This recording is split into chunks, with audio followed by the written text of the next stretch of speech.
କେବେ ଭାବିଛନ୍ତି କି ଦୁନିଆର ସବୁଠୁ ସଫଳ ଲୋକଙ୍କ ପାଖରେ ବି ସେଇ 24 ଘଣ୍ଟା ଆଉ ଆମ ସମସ୍ତଙ୍କ ପାଖରେ ବି ସେଇ 24 ଘଣ୍ଟା? ତାହେଲେ ଫରକଟା ଆସୁଛି କେଉଁଠୁ?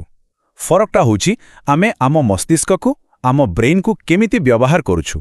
ଏଇଟା ହିଁ ତ ସବୁଠୁ ବଡ଼ ପ୍ରଶ୍ନ, ନୁହେଁ କି? କେମିତି କିଛି ଲୋକ ସବୁବେଳେ ଏତେ ଫ୍ରେଶ୍ ଆଉ ପ୍ରଡକ୍ଟିଭ୍ ରହୁଛନ୍ତି, ଆଉ ଆମ ଭିତରୁ ଅନେକ ଲୋକ ସକାଳ ଉଠିଲା ବେଳକୁ ହିଁ ଥକିଗଲା ଭଳି ଅନୁଭବ କରୁ।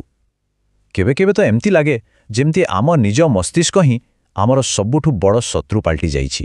ଜାଣନ୍ତି, ଆମେ ପ୍ରାୟତଃ କ'ଣ କରୁ? ଆମେ ନିଜ ମସ୍ତିଷ୍କର ନିୟମ ବିରୁଦ୍ଧରେ ଯାଇ ତା ସହିତ ଲଢ଼େଇ କରୁ।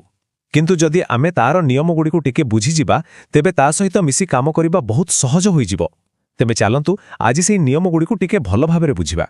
ତେବେ ଚାଲନ୍ତୁ ଆମର ଏହି ଯାତ୍ରା ଆରମ୍ଭ କରିବା, ଆଉ ଆରମ୍ଭ କରିବା ସବୁଠୁ ମୂଳ ଜିନିଷରୁ, ଆମର ଶାରୀରିକ ଭିତ୍ତିଭୂମିରୁ।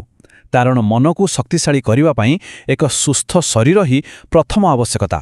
ନିଦ, ଆମେ ଏହାକୁ ଅନେକ ସମୟରେ ଏତେ ଗୁରୁତ୍ୱ ଦେଉନୁ, କିନ୍ତୁ ଏହା କୌଣସି ବିଳାସପୂର୍ଣ୍ଣ ଜିନିଷ ନୁହେଁ। ବୁଝିଲେ, ଏହା ହେଉଛି ଏକ ଅତି ଜରୁରୀ କାମ।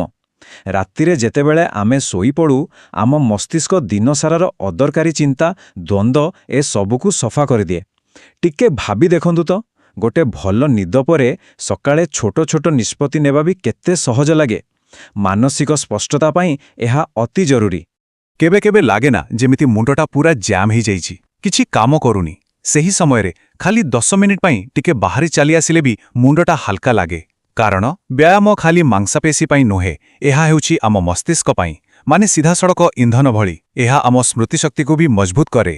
ଶରୀର କଥା ତ ଗଲା, ଏବେ ଆସିବା ସେହି ଜିନିଷ ଉପରକୁ ଯାହା ଆଜିକାଲି ସୁନାଠୁ ବି ଅଧିକ ଦାମୀ, ଆମର ଧ୍ୟାନ ବା ଏକାଗ୍ରତା। ଏହି ବିଭ୍ରାନ୍ତିରେ ଭରା ଦୁନିଆରେ ନିଜ ଫୋକସ୍କୁ କେମିତି ଠିକ୍ ଜାଗାରେ ରଖିହେବ, ଚାଲନ୍ତୁ ଦେଖିବା। ଆମକୁ ଲାଗେ ଯେ ଆମେ ଏକା ସାଙ୍ଗରେ ବହୁତ କାମ କରିପାରିବା, ଯାହାକୁ ଆମେ ମଲ୍ଟିଟାସ୍କିଂ କହୁ। କିନ୍ତୁ ସତ କ'ଣ ଜାଣନ୍ତି କି? ଏହା ପୂରାପୂରି ଏକ ଭ୍ରମ। ଆମ ମସ୍ତିଷ୍କ ପ୍ରକୃତରେ ଗୋଟେ କାମରୁ ଆଉ ଗୋଟେ କାମକୁ ଡିଆଁ ମାରୁଥାଏ, ଆଉ ପ୍ରତିଥର ଏମିତି କଲାବେଳେ ଆମର ଶକ୍ତି ନଷ୍ଟ ହୁଏ ଆଉ କୌଣସି ବି କାମ ଭଲରେ ହୁଏନି। କଳ୍ପନା କରନ୍ତୁ ପରିସ୍ଥିତିକୁ, ଆପଣ ଗୋଟେ ବହୁତ ଜରୁରୀ କାମ କରୁଛନ୍ତି ପୁରା ମନ ଦେଇ, ଆଉ ଠିକ୍ ସେତିକିବେଳେ ଟିଂ, ଫୋନ୍ରେ ଗୋଟେ ନୋଟିଫିକେସନ୍। ବାସ୍, ସେଇଠି ଏକାଗ୍ରତା ଭାଙ୍ଗିଗଲା। ପୁଣି ଥରେ ସେହି କାମକୁ ଫେରିବାକୁ ଆମକୁ କେତେ ମାନସିକ ଶକ୍ତି ଖର୍ଚ୍ଚ କରିବାକୁ ପଡ଼େ, ଆଉ ଅଧିକାଂଶ ସମୟରେ ସେ କାମଟା ଅଧାରେ ହିଁ ରହିଯାଏ। ବିରତି ନେବା ମାନେ ସମୟ ନଷ୍ଟ କରିବା, ଏମିତି ଭାବନା ଆମ ମନକୁ ଆସେ, ନୁହେଁ କି? କିନ୍ତୁ ଏଇଟା ସମ୍ପୂର୍ଣ୍ଣ ଭୁଲ। ଆମ ମସ୍ତିଷ୍କ ଲଗାତାର 90ରୁ 120 ମିନିଟ୍ ଫୋକସ୍ କରିବା ପରେ ଥକିଯାଏ। ତେଣୁ ଗୋଟେ ଛୋଟ ବ୍ରେକ୍ ନେବା ଦୁର୍ବଳତା ନୁହେଁ, ବରଂ ଆହୁରି ଭଲ କାମ କରିବା ପାଇଁ ଏହା ଏକ ରଣନୀତି। ଏବେ ଯିବା ଆହୁରି ଟିକେ ଭିତରକୁ, ବାହାର ଦୁନିଆରୁ ନିଜ ଭିତର ଦୁନିଆକୁ।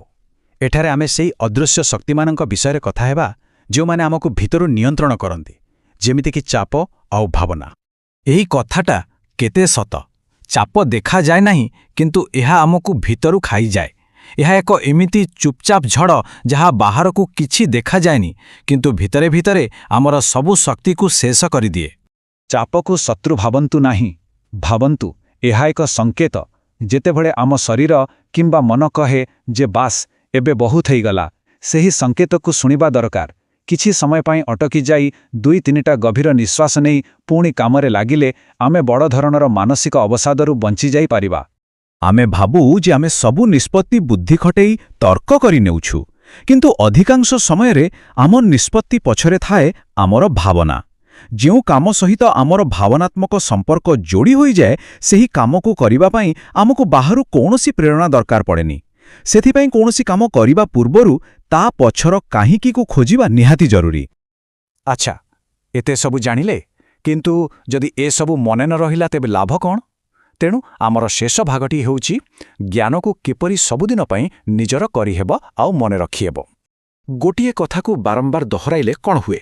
ଠିକ୍ ସେମିତି ଯେମିତି ଜିମ୍ରେ ବାରମ୍ବାର ୱେଟ୍ ଉଠାଇଲେ ମାଂସପେଶୀ ମଜବୁତ ହୁଏ, ସେମିତି କୌଣସି ତଥ୍ୟକୁ ବାରମ୍ବାର ଦୋହରାଇଲେ ଆମ ମସ୍ତିଷ୍କରେ ତାର ସ୍ନାୟବିକ ସଂଯୋଗ ମଜବୁତ ହୁଏ। ଏହା ହିଁ ହେଉଛି କୌଣସି ଜିନିଷକୁ ସବୁଦିନ ପାଇଁ ମନେ ରଖିବାର ସବୁଠୁ ସରଳ ଉପାୟ। କେମିତି ଲାଗିଲା? ମୁଣ୍ଡ ଟିକେ ଭାରି ଲାଗିଲା ନା? ବୁଝିବାକୁ କଷ୍ଟ ହେଲା? ହଁ, ଯେତେବେଳେ ବହୁତ ଜଟିଳ ତଥ୍ୟକୁ ଏକାଠି ଦେଖାଯାଏ, ଆମ ମସ୍ତିଷ୍କକୁ ତାକୁ ବୁଝିବା ପାଇଁ ବହୁତ ପରିଶ୍ରମ କରିବାକୁ ପଡ଼େ। ଏବେ ଆସନ୍ତୁ ସେହି ସମାନ କଥାକୁ ଏମିତି ବୁଝିବା। ମସ୍ତିଷ୍କର ଶକ୍ତିକୁ ଗୋଟେ ମୋବାଇଲ ବ୍ୟାଟେରୀ ଭଳି ଭାବନ୍ତୁ। 90 ମିନିଟ୍ ଫୋକସ୍ କଲା ପରେ ବ୍ୟାଟେରୀ ଡାଉନ୍ ହୋଇଯାଏ, ଆଉ ଗୋଟେ ଛୋଟ ବିରତି ନେଲେ ସେ ବ୍ୟାଟେରୀ ପୁଣି ରିଚାର୍ଜ ହୋଇଯାଏ। ଦେଖିଲେ କେତେ ସହଜରେ ବୁଝା ପଡ଼ିଗଲା। ଦେଖିଲେ ତ, ଗୋଟିଏ ଚିତ୍ର ହଜାରେ ଶବ୍ଦ ସହ ସମାନ। ଏ କଥା ଆମେ ଶୁଣିଛେ, କିନ୍ତୁ ଏହା ପଛର କାରଣ ହେଉଛି ଆମ ମସ୍ତିଷ୍କ ପ୍ରକୃତରେ ଶବ୍ଦ ଅପେକ୍ଷା ଚିତ୍ରର ଭାଷାକୁ ହିଁ ଭଲ ଭାବେ ବୁଝେ। ସେଥିପାଇଁ ମାଇଣ୍ଡ ମ୍ୟାପ୍ ବା ଭିଜନ ବୋର୍ଡ ଭଳି ଜିନିଷ ଆମକୁ ବହୁତ ସାହାଯ୍ୟ କରେ। ତେବେ ଚାଲନ୍ତୁ ଶେଷରେ ଏଇ 8ଟି ନିୟମକୁ ଫଟାଫଟ ମନେ ପକାଇଦେବା। ନିଦ ଆମ ମସ୍ତିଷ୍କର ରିସେଟ୍ ବଟନ୍, ବ୍ୟାୟାମ ମାନସିକ ଇନ୍ଧନ, ଏକାଗ୍ରତା ଲେଜର ରଶ୍ମି ଭଳି ଶକ୍ତି, ବିରତି ଆବଶ୍ୟକୀୟ ରିଚାର୍ଜ, ଚାପ ଏହା ଏକ ଗୁରୁତ୍ୱପୂର୍ଣ୍ଣ ସଂକେତ, ଭାବନା ପ୍ରେରଣାର ପ୍ରକୃତ ଉତ୍ସ, ପୁନରାବୃତ୍ତି ସ୍ମୃତିକୁ ମଜବୁତ କରିବାର ଉପାୟ, ଆଉ ଶେଷରେ ଭିଜୁଆଲ ଯାହା ସ୍ପଷ୍ଟତା ଆଣେ।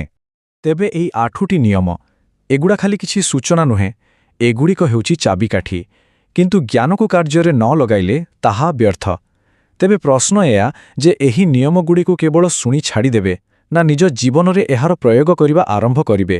ଆରମ୍ଭ କରିବାର ନିଷ୍ପତ୍ତି ଏବେ ଆପଣଙ୍କର।